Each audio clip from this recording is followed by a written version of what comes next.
A paz do Senhor Jesus, estamos iniciando mais um Instantes Finais, a sua aula de profecia bíblica no seu lar. E eu quero mais uma vez agradecer por sua audiência, a você que é aqui do Recife, você da região metropolitana, a você que é da Zona da Mata, Norte ou Sul, a você que é lá do Agreste, você do Sertão, aqui do estado de Pernambuco, obrigado a você de outros estados, a você que talvez esteja em outros países, em outros continentes, mas a distância não impede que você seja aluno dessa aula de profecia bíblica no seu lar e você que acompanha a nossa programação pela TV ou pela internet. Que Deus te abençoe. Que as bênçãos de Deus continuem sendo derramadas sobre a sua vida, sobre a sua família. Obrigado por podermos entrar na sua casa mais uma vez. Seja muito bem-vindo aos Instantes Finais. Eu quero mais uma vez agradecer a você que tem enviado a sua mensagem para nós através das redes sociais. Eu tenho recebido diariamente dezenas de mensagens, não só pelo WhatsApp do programa, mas pelo Facebook, pelo Instagram, e temos recebido muitas mensagens. E se você deseja enviar dúvidas, perguntas, aí eu quero lembrar a você que a melhor forma, a melhor maneira é pelo WhatsApp do programa, tá bom? Por favor, as dúvidas, as perguntas devem ser enviadas para 994661010. Quero agradecer por suas orações, sempre que estamos escalados nas congregações, sempre que estamos lá na STADEB, na nossa escola teológica, temos encontrado diariamente muitos telespectadores, e muitos irmãos que dizem que estão assistindo o nosso programa, inclusive até pessoas não evangélicas, pessoas não cristãs, ou que pertencem a outras igrejas, outras religiões, estão assistindo a nossa programação. Muito obrigado. E como nós dizemos sempre aqui no programa, a honra e a glória é para o Senhor Jesus, mas a alegria é nossa. Bem, se você é um telespectador assíduo do nosso programa, você sabe que nós estamos estudando sobre a infalibilidade das profecias bíblicas, este tema maravilhoso, extraordinário, e nós já tivemos a oportunidade de comentar aqui, de explicar dezenas de profecias, Nós prometemos aos nossos queridos telespectadores que iríamos dar um passeio nas páginas da Bíblia. Começamos lá no livro de Gênesis, já explicamos diversas, eu não vou dizer todas, mas já explicamos dezenas de diversas profecias do Antigo Testamento. Já iniciamos o Novo Testamento, estudamos as profecias dos 4 evangelhos, Mateus, Marcos, Lucas e João. Já comentamos algumas profecias do livro dos Atos dos Apóstolos. Já iniciamos o estudo das profecias das epístolas paulinas. Já explicamos algumas profecias da Epístola aos Romanos, da primeira Epístola aos Coríntios e recentemente estamos estudando as profecias da segunda Epístola aos Coríntios. Nós já comentamos um programa, vamos relembrar o que vimos, Inclusive um tema muito interessante sobre o Deus das consolações. Lembra disso? Abra a tela, por favor. Deus nos consola nas tribulações. E deixa eu falar aqui nessa câmera. O cumprimento desta profecia, eu tenho certeza que muitos dos nossos telespectadores podem comprovar e podem confirmar aquilo que Paulo disse, que nós estudamos no programa anterior, onde a palavra de Deus deixa bem claro que o fato de sermos cristãos não nos isenta de lutas, de provas. Inclusive, nós dissemos no programa anterior que essa segunda carta aos Coríntios é aquela carta que Paulo descreve os sofrimentos que ele enfrentou por amor a Cristo, ao Evangelho. Lembra disso? Prisões, açoites, perseguições, angústias, tribulações.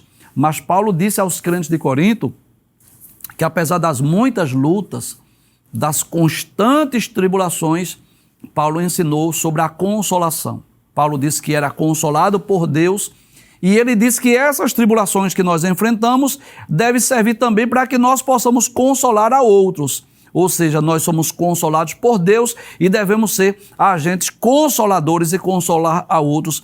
Foi o tema do nosso último programa. Hoje nós estudaremos outra profecia registrada na segunda carta aos Coríntios, e eu diria de forma mais específica, uma profecia acerca de um evento escatológico, e permita-me dizer isso, um dos eventos que eu mais gosto de citar, de explicar, que é exatamente sobre o tribunal de Cristo. Abre a tela, por gentileza. Todos havemos de comparecer ante o tribunal de Cristo. Então, todos, pode trazer a tela, por favor. Todos os salvos hão de comparecer ante esse tribunal de Cristo. É claro que essa é uma imagem meramente ilustrativa. Abre mais uma vez. À esquerda, como que o apóstolo Paulo escrevendo a segunda carta aos Coríntios, e à direita é uma imagem meramente ilustrativa daquele grande dia onde nós iremos receber o galardão por aquilo que nós fizemos em prol do reino de Deus aqui na terra. Traz a tela, por favor. E eu gostaria de, antes de explicar essa profecia, deixar bem claro isso, que todos os homens serão julgados no futuro, salvos e não salvos, vivos e mortos. É bom deixar isso bem claro. Agora, que esse julgamento, ele será em galardões distintos, né? Desculpe, em tribunais distintos, em tribunais diferentes. Eu vou pedir para abrir aquele mapa dos eventos escatológicos, eu vou pedir aqui a ajuda dos nossos irmãos que trabalham aqui na câmera, para nós focarmos nesses 3 eventos. Eu costumo sempre dizer que haverá 3 julgamentos futuros, 3 julgamentos escatológicos, cada um deles para um grupo de pessoas específico e para propósitos específicos. Eu vou mostrar aqui primeiro nesse mapa escatológico. O primeiro julgamento escatológico, o primeiro deles será exatamente esse que nós vamos comentar hoje, chamado de Tribunal de Cristo, que nós vamos hoje explicar que não é um tribunal para condenação, é um tribunal para a entrega de galardões. Quem é que vai participar desse tribunal? Aqueles que foram arrebatados, não é? Junto com os justos que morreram e ressuscitarem, na ocasião do arrebatamento, seremos levados aos ares, onde seremos galardoados pelo próprio Senhor Jesus. Será o momento da prestação de conta da nossa mordomia, daquilo que fizemos em prol do reino de Deus, aquilo que fizemos em prol da causa do Mestre, aquilo que fizemos em prol do Evangelho. Quem for julgado aqui não tem nenhuma possibilidade de perda de salvação, de forma alguma, porque o objetivo desse tribunal não é condenar, não é decidir sobre salvação eterna ou condenação eterna, não. Esse tribunal aqui é para os salvos, vou relembrar, tanto os mortos, justos que ressuscitarem na ocasião do arrebatamento, como os vivos que estiverem na terra, os salvos que forem arrebatados, iremos participar desse tribunal de Cristo. É sobre este julgamento, o tribunal de Cristo, que nós vamos comentar hoje. Agora, existem outros 2 que eu não vou comentar hoje, mas eu vou mostrar aqui no mapa para que você possa entender. O outro é esse julgamento das nações aqui. Dá para mostrar aqui? Que ocorrerá. Que ocasião, professor? Na ocasião da vinda de Jesus em glória, que é exatamente a ocasião depois que houver na terra a grande tribulação e a batalha do Armagedon. Então, é exatamente nessa ocasião que ocorrerá outro julgamento. Isso está em Mateus, capítulo de número 25, versículos 31 a 46, quando Jesus descer sobre as nuvens do céu com poder e grande glória, e ele irá julgar as nações. O objetivo desse julgamento aqui é decidir quais nações irão adentrar no reino milenial. Quem será julgado aqui serão as nações vivas que estiverem aqui na ocasião da batalha do Armagedon. O outro julgamento, que é chamado ou conhecido como o juízo final, o juízo do grande trono branco, que ocorrerá depois do milênio, depois da última revolta de Satanás. Nessa câmera aqui fica melhor. Então, exatamente esse é o terceiro julgamento escatológico. Quando é que ocorrerá? Após o milênio, após a última revolta de Satanás. Este sim será o julgamento em que será decidido de acordo com as obras dos homens, vai ser decidido o destino final dos homens, ou a condenação eterna ou a salvação eterna. Então você observa que são 3 julgamentos escatológicos que irão ocorrer no futuro e todos os homens, salvos e não salvos, crentes e incrédulos. Olha, deixa eu dizer algo aqui, porque eu sei que eu estou sendo assistido por pessoas de várias religiões. Se você acreditar ou não, eu quero lembrar isso, e essas minhas palavras serão relembradas no dia do juízo final. Todos os seres humanos hão de prestar conta das suas obras. Salvos e não salvos, justos e injustos, crentes e incrédulos. Agora, claro que serão em julgamentos distintos, ocasiões distintas, em ocasiões diferentes, mas todos. Inclusive, se uma pessoa aqui na Terra, por exemplo, morrer, que às vezes acontece isso, né? E a pessoa não foi julgada, não foi punida, não pagou pelo que fez, mas da justiça terrena aqui alguém pode até escapar, da justiça divina jamais. Com certeza, todos hão de prestar conta de suas obras. Mas quero lembrar que nós vamos falar hoje, baseado de forma mais específica, segunda carta aos Coríntios, capítulo de número 5, versículo de número 10, que é exatamente sobre o tribunal de Cristo, que é aquele tribunal para a entrega dos galardões. Então, vamos abrir a tela, por gentileza, segunda carta aos Coríntios, capítulo 5, versículo 1. Pode abrir a tela, por favor. Paulo diz assim: porque sabemos que se a nossa casa terrestre deste tabernáculo se desfizer, temos de Deus o edifício, uma casa não feita por mãos, eterna nos céus. Que coisa maravilhosa! Paulo está falando, sabe o que é aí a casa terrestre desse tabernáculo? Paulo está falando do corpo físico. Paulo está falando da esperança, da ressurreição. Paulo está falando da esperança de este corpo corruptível, mortal, ser revestido de incorruptibilidade e de imortalidade, como ele falou na carta aos Coríntios, capítulo de número 15, versículo 51 a 53, que nós estudamos em programas anteriores. Então, que coisa maravilhosa! É como se Paulo dissesse assim: olha, se este corpo físico vier experimentar a morte, ou por causa de um acidente, de um desastre, de um sofrimento, se este corpo se desfizer, nós temos algo mais maravilhoso que está nos céus. Volta o texto mais uma vez, para nós compreendermos melhor, porque sabemos que, como que diz assim, temos certeza disso, temos a convicção. E por que é que Paulo diz, sabemos que? Olha que coisa maravilhosa, porque ele já havia escrito a primeira carta aos Coríntios, ele já havia ensinado sobre a doutrina da ressurreição, ele já havia dito que aquilo que é corruptível vai se revestir de incorruptibilidade, e isso que é mortal vai se revestir de imortalidade. Aí por isso Paulo diz, sabemos que, como que diz assim, vocês já sabem disso, se a nossa casa terrestre deste tabernáculo se desfizer, ou seja, se esse corpo vier a ser sepultado, se esse corpo for, por causa de uma tragédia, um acidente, se decompor, se destruir, aí Paulo diz, temos de Deus um edifício, como que diz assim, uma casa melhor do que esta, uma casa não feita por mãos, eterna nos céus. Que coisa maravilhosa!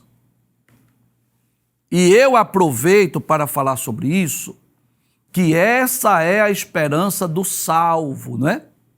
Enquanto estivermos aqui nesse mundo, nesse corpo físico, nesse corpo mortal, sujeito às enfermidades, sujeito à decomposição, sujeito, né, à velhice, as limitações físicas por conta da velhice, você sabe disso, vai chegando a idade, aí vai aparecendo as dores do corpo, as doenças, as enfermidades, o rosto vai ficando enrugado, não é verdade? Você já deve ter lido Eclesiastes, né? Capítulo de número 12, onde o sábio vai falar sobre isso, que vai chegando a idade e vai vindo a velhice, vão surgindo as limitações do corpo. Qualquer um de nós estamos sujeitos a isso. Faz parte da vida do ser humano. Enfrentamos esses estágios da vida, é o ciclo natural da vida. Chega um momento em que nós vamos percebendo essas limitações físicas, mas Paulo fala sobre essa esperança. Nós sabemos disso. Se esse corpo se desfizer, nós temos um edifício lá no céu, não feito por mãos humanas. E ele está falando de quê? Deste corpo imortal, deste corpo incorruptível, deste corpo revestido de glória que nós teremos quando nós adentrarmos no céu. Você sabe disso, né? Que da mesma forma que ocorreu com Jesus, que é o melhor exemplo para nós falarmos de ressurreição, foi sepultado aquele corpo como abatido, pálido, ensanguentado, desfigurado. Mas quando ele ressuscita, já não é mais aquele semblante decaído, abatido, já não está mais ensanguentado, agora já está de vestes brancas. Né? Então houve uma mudança, uma transformação. O corpo de Jesus, mortal, corruptível, sujeito às intempéries da vida, agora estava o quê? Agora estava um corpo glorioso e incorruptível, e essa é a nossa esperança. Nós teremos um corpo também semelhante ao de Jesus, e Paulo fala sobre isso, sobre essa esperança. E é bom lembrar que aqui, você sabe disso, é muito possível que muitos telespectadores que estejam nos assistindo ou nos ouvindo estejam limitados fisicamente. Alguns usam prótese, outros usam cadeiras de roda, outros têm uma deficiência física, ou auditiva, ou visual, enfim. Isso faz parte da vida, das doenças, enfermidades, das limitações, mas que coisa maravilhosa é nós sabermos que quando nós estivermos no céu, em corpos gloriosos, em corpos incorruptíveis, aí lá não vai haver cadeirante, lá não vai haver deficientes físicos, deficientes visuais, deficientes auditivos, deficientes mentais, todos nós estaremos lá num corpo perfeito, semelhante ao corpo de Jesus. Inclusive, eu faço questão de ler esse texto aqui, quando Paulo diz aos Filipenses, no capítulo de número 3, versículos 20 e 21, falando dessa promessa, falando desse corpo glorioso, que não é feito por mãos humanas, que está lá no céu. Paulo diz aos Filipenses capítulo 3, versículo 20 e 21, mas a nossa cidade está nos céus. Como quem diz assim, a nossa cidadania não é terrena, é celestial.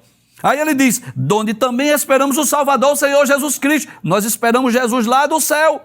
Aí ele diz que transformará o nosso corpo abatido. Então esse corpo abatido, fragilizado, será transformado. Aí ele diz, olha que promessa gloriosa. Para ser conforme o seu corpo glorioso, segundo o seu eficaz poder de sujeitar também a si todas as coisas. Então esse corpo será transformado, revestido de glória, de imortalidade e de incorruptibilidade. E deixa eu falar aqui sobre algo que é maravilhoso. Jesus, que estava no céu com Deus, tornou-se homem como nós, para que nós, seres humanos, imperfeitos, limitados, possamos um dia estar no céu com Ele. Nós não seremos Deus, claro que não, mas nós possamos estar como os anjos, em corpos gloriosos, incorruptíveis e imortais, habitando com Deus no céu. Pode passar o texto, por gentileza? versículo de número 2 e 3. Aí Paulo diz assim: e por isso também gememos, não é? Por que gememos, Paulo? Porque desejamos ser revestido dessa nossa habitação. Então esse gememos aí é no sentido de quê? De sofremos, nós padecemos, mas nós anelamos, nós temos esse desejo de ser revestido da nossa habitação, de ter esse corpo glorioso, esse corpo imortal, esse corpo incorruptível, que é do céu, que é celestial, que não é terreno, que não é mortal, que não é corruptível. Aí Paulo diz: gememos, desejamos. Olha que promessa gloriosa. Nós vamos ser revestidos dessa habitação que é celestial. Aí ele diz: se todavia estando vestidos, não fomos achados nus.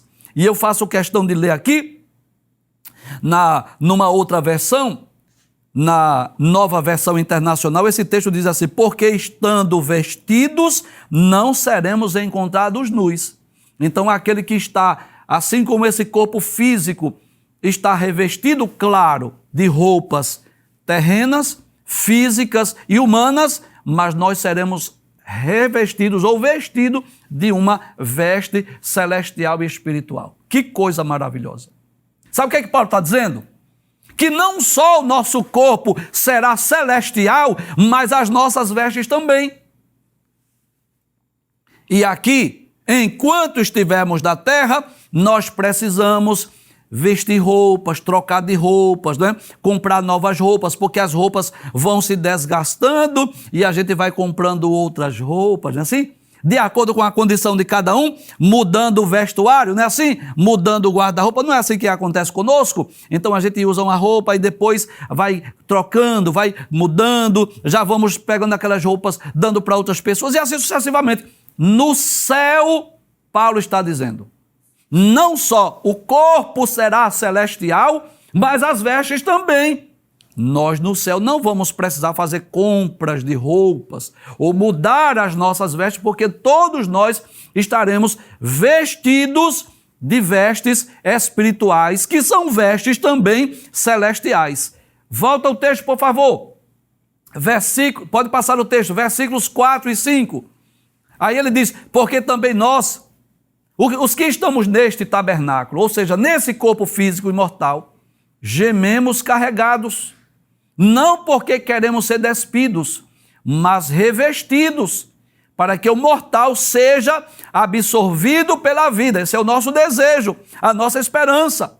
Deixa eu ler esse texto na Nova Versão Internacional para nós compreendermos melhor. Ele diz: pois, enquanto estamos nesta casa, e casa aqui é corpo físico, não é residência, é corpo físico, ele diz, não seremos, aí ele diz, gememos e nos angustiamos, porque não queremos ser despidos, mas revestidos da nossa habitação celestial. Paulo está falando aqui desse desejo.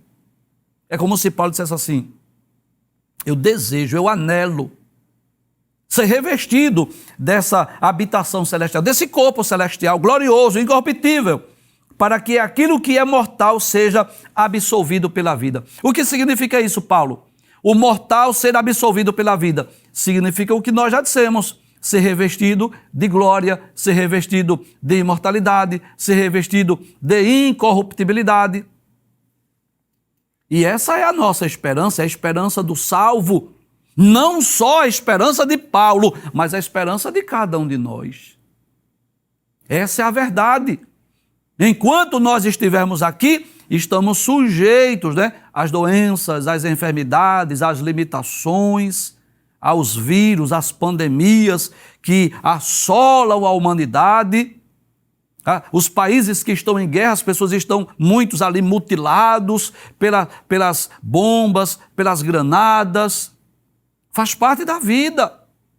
Pessoas com suas limitações físicas, emocionais, psicológicas, faz parte da vida. Mas haverá um dia que nós estaremos, enfim, livres de todo esse sofrimento.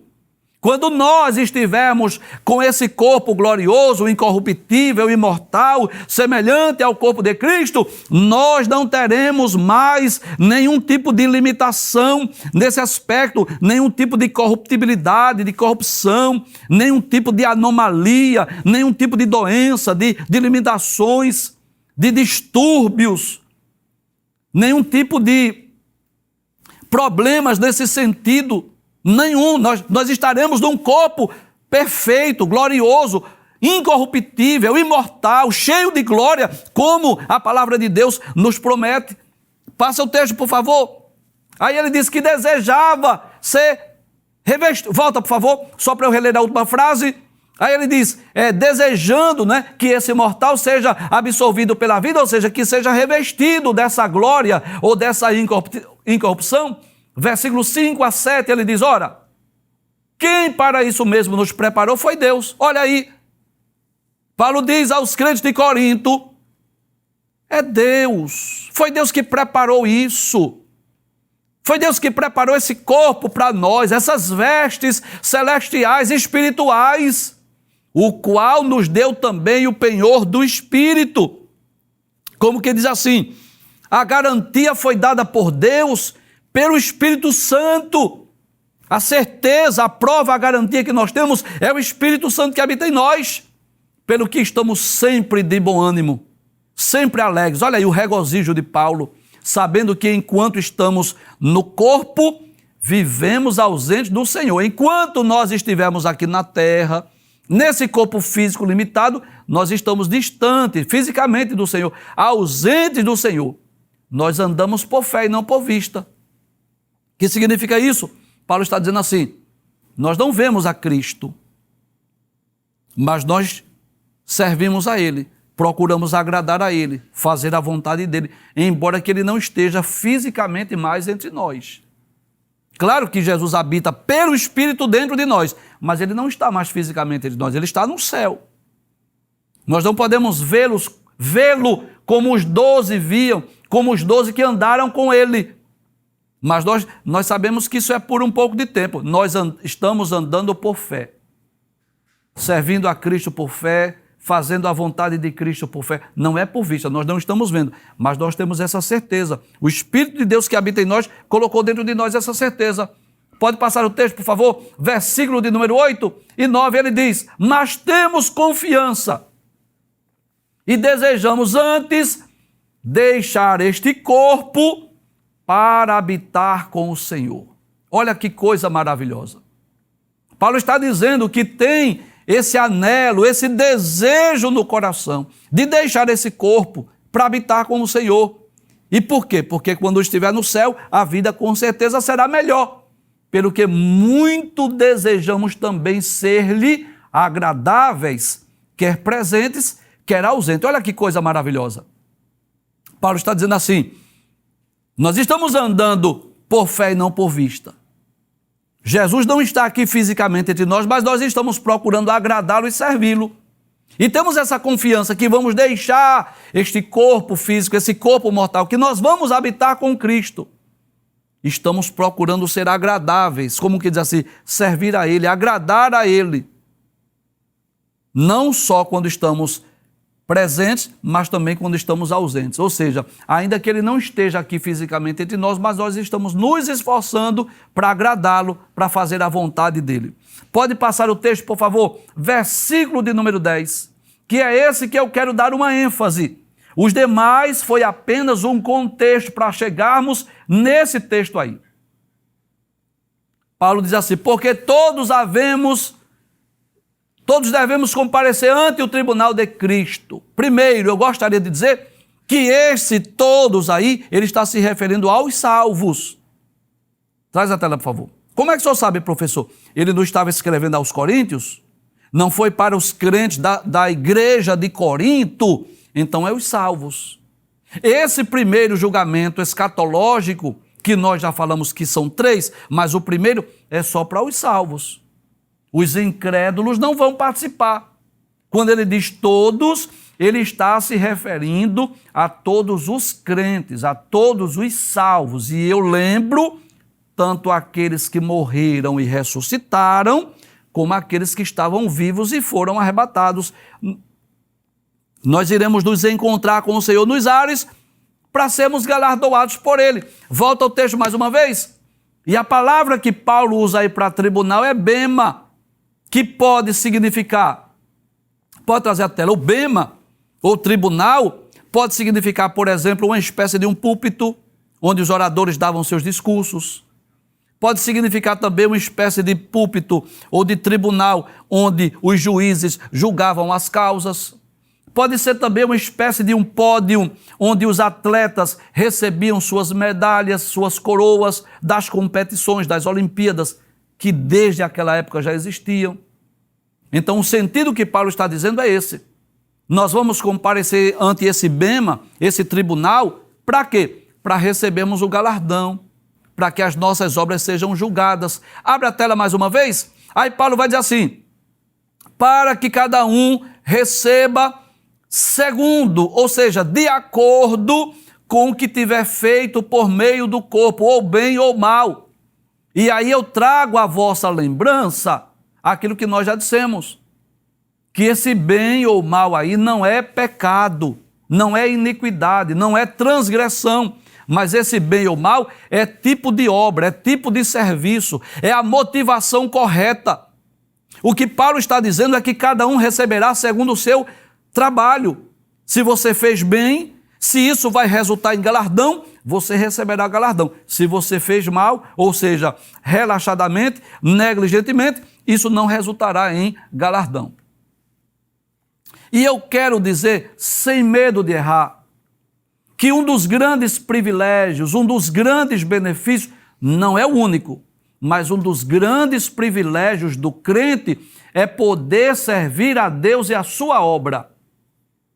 1 Coríntios, capítulo de número 3, versículo 9, Paulo vai dizer assim, nós somos cooperadores de Deus. Que privilégio, que coisa maravilhosa. Jesus nos salvou, nos tirou do mundo, nos resgatou das trevas, nos tirou lá do lamaçal do pecado, nos deu um banho com o seu sangue, colocou dentro de nós o Espírito Santo e agora que somos crentes, agora que nós somos salvos, nós somos os seus embaixadores. Assim como todos os países têm as suas embaixadas e os países têm os seus embaixadores, vou explicar melhor, vou dar um exemplo aqui, para você entender melhor essa simbologia, essa ilustração.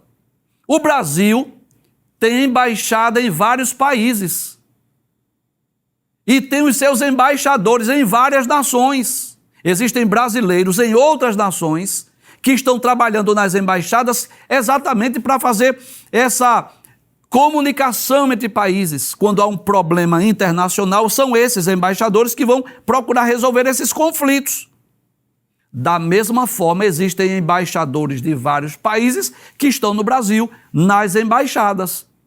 Então eu posso dizer que no aspecto celestial e espiritual, nós somos os embaixadores de Deus, os embaixadores de Cristo. Deus está sendo representado na terra através de nós. Se você crê ou não, se você acreditar ou não, mas essa é a verdade. E nós estamos fazendo a obra de Deus aqui na terra. Eu já disse aqui, mas eu vou repetir, que praticamente tudo, eu não vou dizer tudo, porque Deus não está subordinado à sua igreja. Deus é o cabeça, Ele está acima da sua igreja. Mas eu posso dizer que praticamente tudo que Deus vai fazer na terra, Ele faz através da sua igreja. Ele faz através de nós. Eu vou relembrar, eu já disse, mas eu vou relembrar. Salvação dos pecadores, Deus faz através da igreja. Somos nós que pregamos, somos nós que levamos as boas novas de salvação. É a igreja que prega. Quem salva é Jesus, mas quem prega é a igreja. Promover meio de crescimento, de edificação. Quem é que ensina a palavra de Deus? Quem é que ensina as Escrituras? Somos nós. É claro que o crescimento vem de Deus. Lembra daquela expressão de Paulo, dizendo 1 Coríntios 3 e 6... Eu plantei, Apolo regou, mas Deus deu o crescimento. Quem dá o crescimento é Deus. Mas quem é que rega a plantação? Quem é que ensina a palavra de Deus? Somos nós. Libertação dos oprimidos. Quem é que liberta? É Jesus. Mas através de quê? Da igreja. Jesus deu à igreja essa responsabilidade de expulsar os demônios. Quem é que faz o trabalho social? Cuidar dos órfãos, do pobre, da viúva, do estrangeiro, do necessitado. É a igreja. Claro que não vamos ser extremistas, né? Claro que o maior responsável seja o governo, porque eles recebem impostos para isso. Mas a igreja ajuda, auxilia. Então Deus está cuidando também do pobre, do órfão, da viúva, do necessitado, através da igreja. Promover meios de comunhão, de koinonia, desse vínculo da perfeição, é pelo Espírito, mas é através da igreja. Então eu posso dizer que praticamente tudo que Deus faz no mundo hoje, Ele faz através da igreja. Assim como no Antigo Testamento, Deus agia na terra através de quem? Dos juízes, dos profetas, dos reis, dos sacerdotes. Hoje Deus está agindo no mundo através da igreja. Isso é um privilégio para nós. Eu estou aqui hoje sendo um desses instrumentos, desses canais de Deus para promover o crescimento e a edificação da igreja. Com muita humildade, mas essa é a realidade. Jesus não me salvou para isso. Não. Eu não posso dizer assim, porque quando Jesus me chamou, é porque ele estava precisando de um professor de teologia, porque ele estava precisando de um apresentador de um programa. Não, eu não posso pensar isso. Seria infantilidade minha. Jesus me chamou para eu ser salvo, para eu morar no céu, para que eu tenha o privilégio de habitar nas mansões celestiais. Agora, enquanto esse dia não chega, aí ele se utiliza de mim, para pregar, para ensinar, para fazer a sua obra. E assim somos nós. E eu já disse, mas eu vou repetir aqui o que Deus quer de nós. O que é? Que cada um de nós possamos descobrir qual ou quais os dons, qual ou quais os talentos, qual ou quais as vocações que Deus nos entregou. Seja para pregar, para ensinar, para tocar, para louvar, para interceder, para visitar, aconselhar, seja qual for a obra, no reino de Deus, nós possamos primeiro descobrir qual ou quais os meus dons, qual ou quais os talentos, qual ou quais as vocações que eu recebi da parte de Deus, e usar isso em prol do evangelho, em prol do reino de Deus. Mas eu não posso esquecer disso, que um dia haverá uma prestação de contas, que um dia eu serei chamado lá naquele dia do Tribunal de Cristo para prestar conta das obras, do que eu fiz, como eu desenvolvi os talentos, a vocação, o chamado de Deus. E o que Deus quer de nós é que não basta nós fazermos a vontade de Deus, é preciso fazer da melhor forma possível. Não basta você apenas ser um professor de escola dominical, ir lá no domingo expor a sua aula. Não, isso não é suficiente. Você precisa dar o melhor. Você precisa estudar a sua lição, você precisa orar pelos seus alunos, você precisa ser o instrumento de Deus naquela hora de você ensinar a lição. Deus não quer apenas que o corista lá do coral esteja lá ensaiando e cantando. Deus quer muito mais do que isso. Deus quer que você seja um adorador, que você possa ir tanto para aquele ensaio como para aquele culto que o coral vai cantar, e você vai cantar com o coral, você possa ter esse sentimento que você está ali cumprindo um trabalho, um serviço para Deus, que você está adorando a Deus, esse coração, esse espírito de adorador. É isso que Deus quer de cada um de nós. Então isso é um privilégio, nós podemos trabalhar para Jesus, fazer a sua obra, desenvolver os talentos que Ele nos entregou, sem esquecermos que um dia nós vamos ser chamados à prestação de contas. E Paulo deixa isso bem claro. Volta o texto mais uma vez, que todos vamos comparecer ante o tribunal de Cristo. Para quê? Para que cada um receba segundo o que tiver feito por meio do corpo, ou bem ou mal. Vamos ver o cumprimento? Ainda não se cumpriu essa profecia, mas vamos ver lá em Apocalipse, capítulo 22, versículo 12. Palavras de Jesus, último capítulo da Bíblia, livro do Apocalipse. Capítulo 22, versículo 12, são palavras de Jesus. Olha o que ele diz, olha o que é que Jesus diz para nós. Eis que cedo venho. Em outra versão, eis que presto venho. Ou poderia dizer, eis que venho sem demora. Aí ele diz, e o meu galardão está comigo. Eu vou trazer, eu vou levar naquele dia o meu galardão para dar a cada um segundo a sua obra. E eu faço questão de dizer aqui que em certo aspecto o céu será igual para todos. Todos os salvos vão desfrutar dos privilégios, das benécias, das maravilhas do céu. Por exemplo, quer um exemplo disso? Corpo glorioso, incorruptível, será igual para todos. Agora, no que diz respeito à entrega do galardão, será de acordo com o trabalho de cada um. Jesus disse que dará o seu galardão a cada um segundo a sua obra. E eu faço questão de lembrar que Deus, ou Cristo naquele dia, não vai olhar só quantidade. Ele irá ver, analisar, julgar as intenções, a qualidade, que tipo de obras, que tipo de trabalho, que tipo de serviço estamos fazendo para Deus. Sendo bem prático, deixa eu dar um exemplo muito simples. Deus, quando for analisar as obras de cada um, Deus não vai ver só as horas trabalhadas. Não. Ele vai ver como nós fizemos aquele trabalho. E por incrível que pareça, algumas pessoas vão trabalhar mais e ter galardões menores. E outros vão trabalhar menos e os galardões serão maiores. Como assim, professor? É porque Deus irá olhar, analisar não só a quantidade de trabalho, mas principalmente a qualidade, como nós fizemos o trabalho do Senhor.